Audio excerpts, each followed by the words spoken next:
Segurança hídrica pode ser entendida como ter água o suficiente em quantidade e qualidade para atender às necessidades humanas, como saúde, subsistência e atividade produtiva, e a conservação dos ecossistemas, acompanhada da capacidade de acesso e aproveitamento da água como recurso, de resolver conflitos e de gerir riscos associados à água, incluindo inundações, secas e acidentes ambientais. Promover a segurança hídrica é contribuir com a manutenção da vida e deve ser o foco principal daqueles que realizam a gestão dos recursos hídricos, assim como de toda a sociedade. Nesse sentido, o governo do estado do Rio de Janeiro tem se empenhado na busca por soluções que levam à redução dos riscos associados a eventos críticos, como secas e cheias, assim como a proteção dos ecossistemas das águas. Entre elas, os deslizamentos na Ilha Grande e em outras áreas do município de Angra dos Reis em janeiro de 2010, a grande inundação e alagamento na cidade do Rio de Janeiro em abril do mesmo ano, os deslizamentos no Morro do Bumba em Niterói na mesma época, entre outros. O fenômeno reforçou a necessidade de aumentar a segurança hídrica do Estado com enfoque na gestão de escassez de água, priorizando iniciativas em áreas estratégicas. É preciso aproveitar a experiência vivenciada durante a crise para inserir o tema de segurança hídrica na agenda política e na gestão das bacias hidrográficas do Sudeste e de regiões densas urbanizadas. A garantia da existência de água em quantidade e qualidade para o abastecimento humano em situação de seca, estiagem ou desequilíbrio entre a oferta e a demanda é a grande preocupação dos dias atuais. Oi, eu sou o Natan e eu vou falar o que é a crise hídrica. Primeiro, a água é um recurso reutilizável, então, dependendo da forma utilizada, ela pode ser reutilizada para outra função, de modo que a quantidade dessa água utilizada é poupada. Por exemplo, no uso doméstico, a água da lavagem de roupas pode ser utilizada para lavar a calçada. Reutiliza-se a água do banho na descarga e, por meio da coleta da água da chuva, pode-se regar o jardim. Falta de manejo adequado e uso sustentável dos recursos naturais contribuem para a escassez de água no Brasil e no mundo. Por isso, garantir o acesso à água de qualidade para toda a população brasileira é um dos principais desafios do poder público, visto que esse bem natural é um dos que mais dá sinais de que não subsistirá às mudanças climáticas e às intervenções humanas no meio ambiente. Em diversas regiões do mundo, já é possível perceber diferentes impactos, como desaparecimento de rios e nascentes, escassez e poluição das águas. Por isso, é fundamental que a sociedade mude o seu comportamento e a sua relação com os recursos naturais.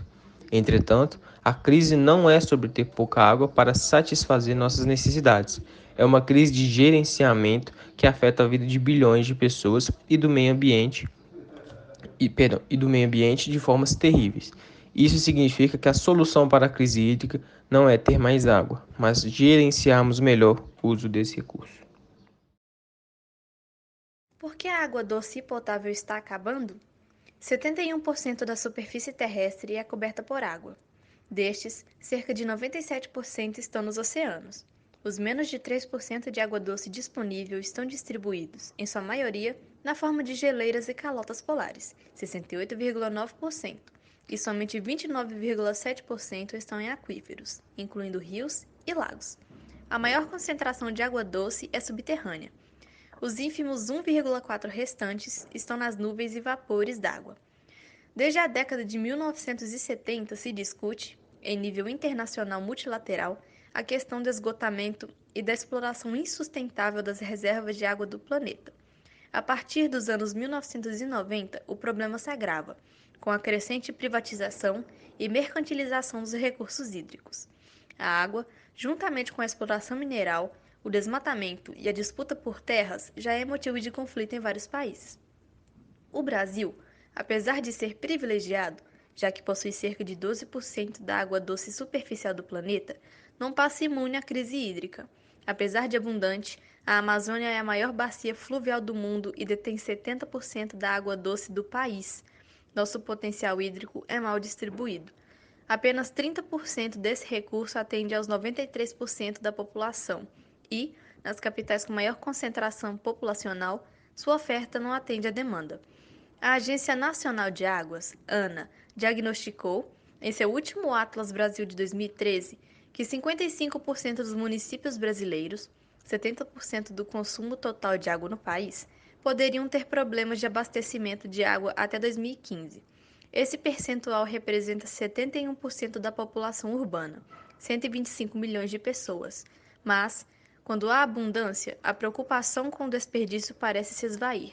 Segundo o Ministério das Cidades, em média, 39% da água tratada no Brasil é desperdiçada antes mesmo de chegar à torneira dos consumidores. O significativo processo de crescimento econômico e melhoria nos indicadores sociais não foram acompanhados por medidas de melhoria da qualidade do serviço de saneamento básico. O desenvolvimento deveria ter como objetivo ampliar a oferta, enfrentar os períodos de estiagem, evitar o desperdício e manter a qualidade da água. Panorama da situação mundial. A distribuição de água no mundo pode ser observada de duas formas. Da forma salgada, que está presente em mares, oceanos e alguns lagos, e de forma doce, que é aquela que não possui grande densidade de sal na sua composição e é própria para consumo humano. Como mostra o gráfico, 97,5% da água existente no mundo é salgada, sendo apenas 2,5% água doce. Porém, essa pequena parte pode diminuir ainda mais quando se considera a água potável. Contudo, o país em que é localizada a maior parte de água doce é o Brasil, ocupando 12% da porcentagem mundial e tendo mais de 5 bilhões e meio de metros cúbicos de água potável. Oi, gente, eu sou a Alice e eu vou falar sobre qual é o panorama da situação do Brasil. O Brasil vive a pior crise hídrica registrada nos últimos 91 anos, com escassez de chuvas, reservatórios em níveis baixos e maior demanda por energia em razão da reativação da economia para patamares pré-pandemia em vários setores. Fatores que, combinados, levaram o governo federal a tomar uma série de iniciativas.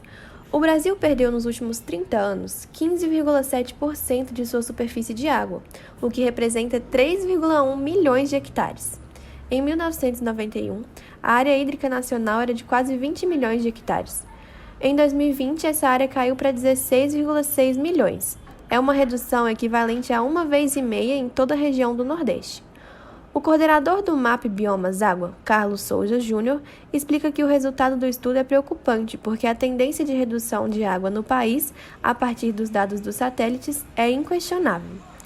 As evidências vindas do campo indicam que as pessoas já começaram a sentir o impacto negativo com o aumento de queimadas, impacto na produção de alimentos e de energia e até mesmo com o racionamento de água em grandes centros urbanos. Entre as consequências da crise hídrica no Brasil estão redução da oferta de alimentos, 62% da energia no Brasil é gerada em usinas hidrelétricas e, assim, a falta de água também compromete o fornecimento de energia elétrica, diminuição da oferta de água para a população e impactos na economia. O governo de Minas Gerais anunciou medidas para minimizar os impactos das escassez hídricas no estado. Dentre elas, o início dos testes da captação de água no Rio Paraupeba, que opera com cerca de 20% da capacidade prevista e, até o fim do ano, deve atingir sua capacidade máxima, que é de 33% do abastecimento da região metropolitana da capital e Contagem. A Copasa afirma que isso permitirá uma maior tranquilidade e segurança hídrica. Em Montes Claros, a situação é mais delicada, mas ainda estão conseguindo abastecer, e a expectativa é de que teremos uma nova captação em São Francisco. Esses anúncios eles foram feitos no mesmo dia em que o Instituto Mineiro de Gestão das Águas declarou situações de escassez hídrica no estado. A partir dessas declarações, ficaram impostas as seguintes restrições de uso, como redução de 25% do volume diário para finalidade de irrigação e até mesmo uma redução de 50% do volume outorgado para as demais finalidades, exceto os usos construtivos. Assim, com essas restrições, pode melhorar essa crise hídrica. Sobre as ações individuais e coletivas que contribuem para o aumento de água doce potável, podemos citar a redução do desperdício da água, usada somente quando necessário e na quantidade necessária para as situações em questão. E isso vale para todos, não apenas para os cidadãos. Outra ação que ajudaria bastante neste objetivo seria o governo assegurar que todas as faixas de renda e consumo tenham o acesso à água.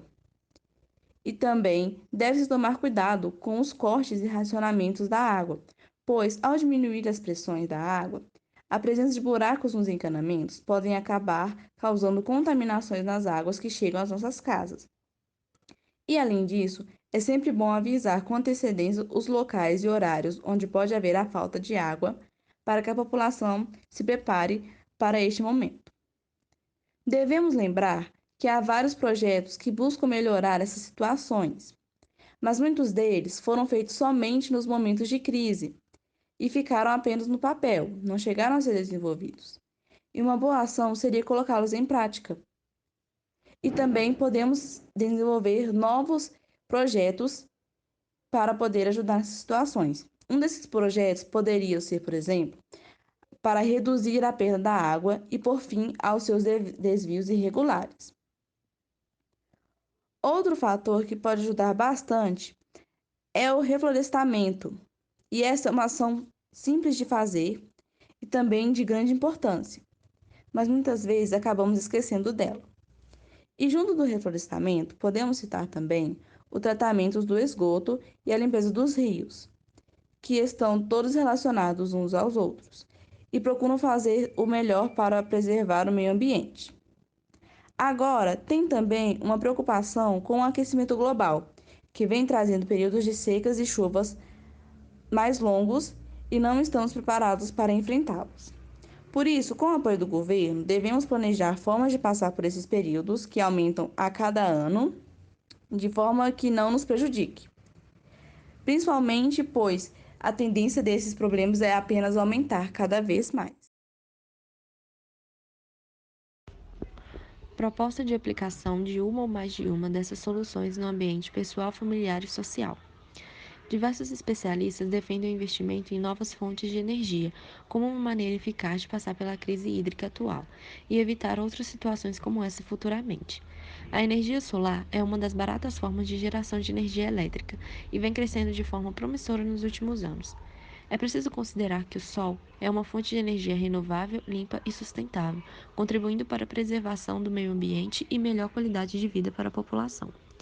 Esse recurso natural existe em grande quantidade no Brasil, visto que somos um dos países de maior incidência solar no mundo. Em suma, a falta de água também significa excesso de sol, o que agrega mais pontos positivos para investir no uso de energia solar, como forma de garantir a geração de energia no Brasil, combatendo situações de crises hídricas. Algumas tecnologias para armazenamento de água das chuvas, bem como o tratamento e reaproveitamento da água das residências, já estão sendo implementadas em determinados lugares do país. Para que a sociedade alcance uma segurança, obtenha uma solução hídrica e principalmente não passe por crises no futuro, é necessário que os pesquisadores, empresas e órgãos públicos busquem soluções para evitar o desperdício. Aproveitamento da água da chuva, reuso, construções sustentáveis, dessalinização e despoluição são algumas das medidas possíveis para que a falta não se torne rotina. Crê-se que se a sociedade adotasse algum desses métodos listados acima, poderia reduzir muito o consumo excessivo e contribuiria grandemente para a economia de água doce no planeta. Fazer o reuso ou reaproveitamento da água é algo tão simples, porém muito importante para a economia da água doce. A economia pode chegar a até 70% do uso de água potável nesse contexto.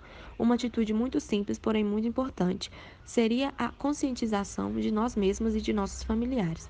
Sempre que houver alguém próximo a você gastando água de forma desnecessária e descontrolada, chame a atenção e mostre a forma correta de se utilizar a água. Dessa forma, o controle do consumo excessivo seria feito com pequenas atitudes tomadas no ambiente familiar e na sociedade.